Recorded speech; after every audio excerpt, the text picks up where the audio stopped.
Hello, I'm Tim, the TamBoTC channel, and I want to talk really briefly, hopefully briefly, about the Elder Scrolls. You'll probably be able to tell by the freaking the video length. So, by Elder Scrolls 6, there's a lot of people worried about Elder Scrolls 6, whether it's going to be really good or not, and people have been losing that interest. Luke Stevens is one person who's come up talking about some of that stuff. And a lot of it is based on just people's perception and thoughts of Starfield. I don't agree to an extent. If anything, well, I do think there's definitely some way for concern on Elder Scrolls. And I mean, they've already screwed up. ESO is an example of that. They've already messed up Elder Scrolls with that, in my opinion at least. That game's so mediocre. It's just, I never pictured an MMO for Elder Scrolls, honestly. There's just so many problems with that and the way they approached it, too. Not that MMOs can't be really good. I love EverQuest. Not to get confused with ElfQuest, I know. Or, of course, World of Warcraft and stuff, though World of Warcraft has lost a lot of that respect for me for the longest time. And Blizzard is just a bunch of dickheads. But yeah, I hope, like, but with Elder Scrolls 6, a lot of the concern is mostly to do with, like, even people are apparently thinking, like, their older games are actually bad now, thanks to freaking assholes like Nakey Jakey and stuff, and it's like, no, frick off. Even Nakey Jakey complimented the older games and such, even though honestly, in my opinion, his video is unfocused. And if you actually, you know how a video has those points of like, this is what this person's going to talk about in this section of the video, and then this, I felt like his video was really messy with that, because like a big chunk of the beginning is him complimenting and talking about the history of the older Bethesda games, without really getting too much in the point. As a matter of fact, a lot of his point on it being outdated isn't nearly as strong as his Red Dead video. I feel like that video is way structured better. And yeah, he had a lot more interesting things to say on that. While there's definitely leeway for that, I just feel like his approach was a little weaker. Because then, for the longest time, it was just various ways of him saying how the game was boring for a longest part of the chunk of the video, and then he got into like quest structures and stuff, which he ironically didn't talk that long, and even had a part where he looked a little bit more, especially if you count his previous video before that, looked kind of silly because he was sitting there and a random encounter came up to him while he's just sitting there talking, and it kind of made him look a little goofy. And one of his points a little bit more flawed. But yeah, it was just bad timing for him, I guess. But you gotta realize when it comes to the way they did travel in Starfield versus an Elder Scrolls game is very different, and that it's not going to have that same kind of thing. It's going to be a more focused open world. It's going to have probably focus on things better with random encounters and such. And I mean, with everything that's gone on with Starfield, I'm sure hopefully they have heard people's anger and such, and that they take to heart certain things. But I feel like it's kind of weird too, because they finally, even though there's problems with the dialogue system of Starfield for sure, it finally at least feels like they're somewhat listening, and that Starfield is trying to do that thing that Fallout New Vegas was doing with its dialogue system. I at least felt like they were trying to get there, and with stuff like Baldur's Gate 3 and such, like I can see them being influenced in a really positive way, and then taking into example and improving on that with what Starfield's dialogue system was, and all the other hate and such that people had with Starfield. Like, that could culminate in a really good game, or a mediocre one, or bad. But I do feel like there was a lot of Sony ponies also that had a lot of hate towards freaking Starfield. Like, you can obviously screw over the rating system on Steam. There's no doubt about that. Like, how could you not? Like, take for example the refund time limit being 2 hours. You could just buy the game, write a bad review, and then refund it within those 2 hours. Though I don't know if they had any record. The only thing that would go against that is if there's records on refunds or something. Or maybe they just didn't care. They could be stupid anyways and just buy it just to be hateful. There were things talking about how there were people apparently buying Starfield twice just to hate on it twice as much. So, who knows what's going on there. But I think it's stupid either way. I don't think Starfield was that bad. Even Luke Stevens at one point was kind of like, okay, maybe the hate is a little not only unwarranted to the extent it has gone, but is over-exaggerated and ridiculous. So he even said, like, I feel like it's at least a 10 out of 10 game. No, not a 10. Definitely not a 10. The frick am I saying? He said 7. He said 7. I'm just messing up my frickin' words. I don't think it's a 10 out of 10 if somebody's going to take that out of context. Frick off. But it's like a 7. I agree. It's like a 7 out of 10 game, and I had fun with it. I did like a lot of stuff on the level of an 8 out of 10 game, but I do think a 7 out of 10 is a respectable rating for it, and I think it is a realistic rating too.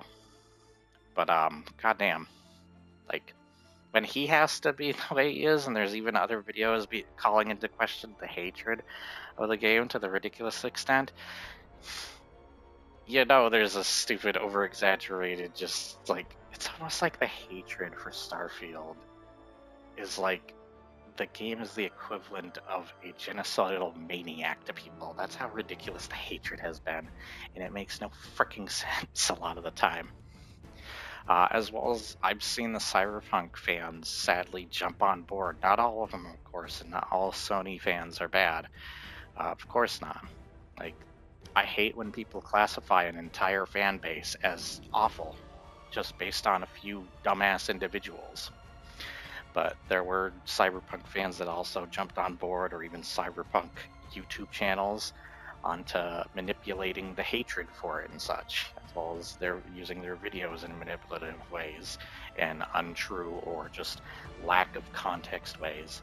Like the comparison videos, they didn't show everything they only showed what Cyberpunk did better, but nothing that Cyberpunk didn't do better even now. Because there's still things Starfield does better than Cyberpunk, whether you believe that or not. Take, for example, shop merchants. Shop merchants really aren't interactive on the same level in Cyberpunk as they are in freaking Starfield. Because it's still following and using a lot of the same formula of previous Bethesda games, the shopkeepers have not only multiple dialogue options, and they probably have more now since the dialogue has been revamped, and even Zach from Mike Burn Fire has talked positively about the dialogue system and the many ways he enjoyed it. Though there are also flaws with it too, of course, but it's not nearly Fallout 4 levels.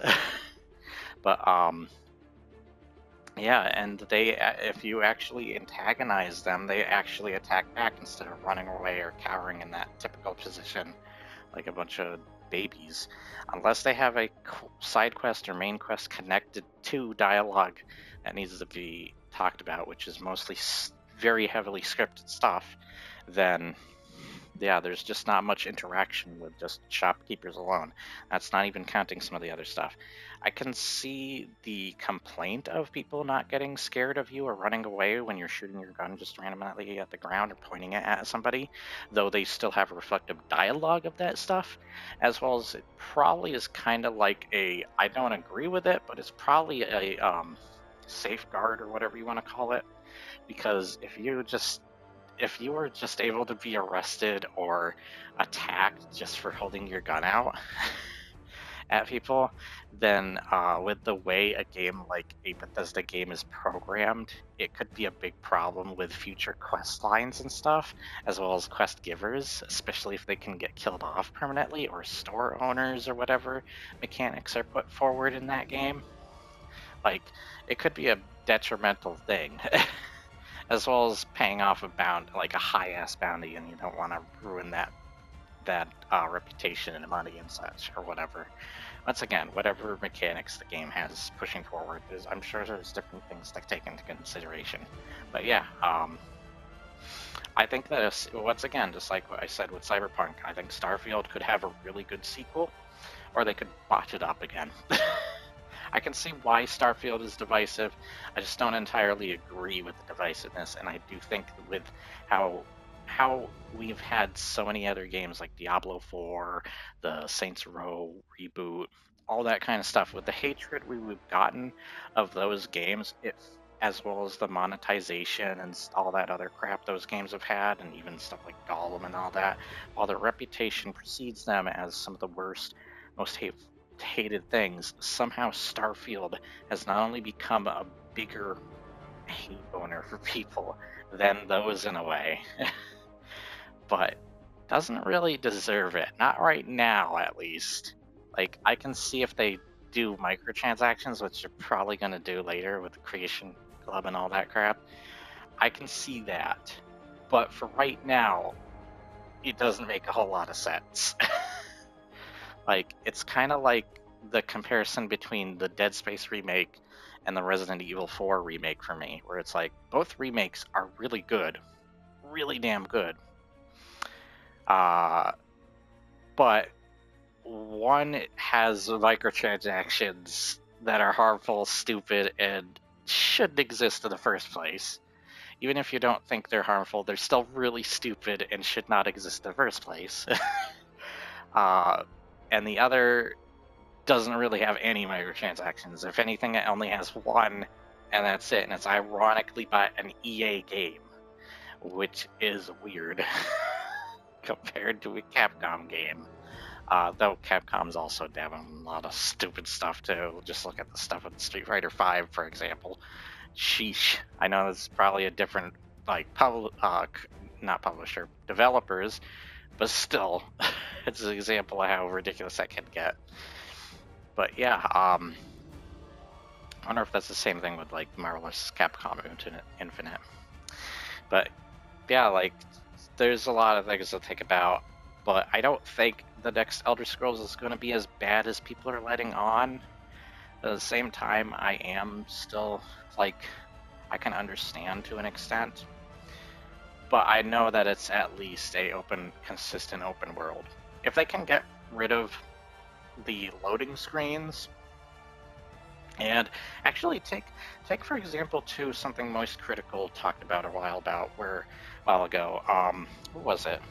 It was about just the requirements of certain systems, PCs and such, where a lot of games have like ridiculous amounts of storage space. Use like Jedi Fallen or whatever, for example, and just the ridiculous requirements that a lot of these games have pushed. And I feel like they should take that into consideration and example his points on that into their next game too, and that hopefully they can get rid of a lot of loading screens, that it doesn't have like travel from planet to planet or from continent to continent, whatever they're gonna do, and that their loading screens aren't too heavy and ridiculously long. Or what else could they do? Hopefully they have some form of transportation. I'm sure they're going to have horses in the game at least. That's another thing actually to think about, is there will actually be a way of transportation. It just depends on how it works, if it's good or not. So, yeah. But Elder Scrolls technically has already been messed up with ESO in my opinion, so yeah, just such a mediocre game, and such, like, of all things, Elder Scrolls should not have been a freaking MMO.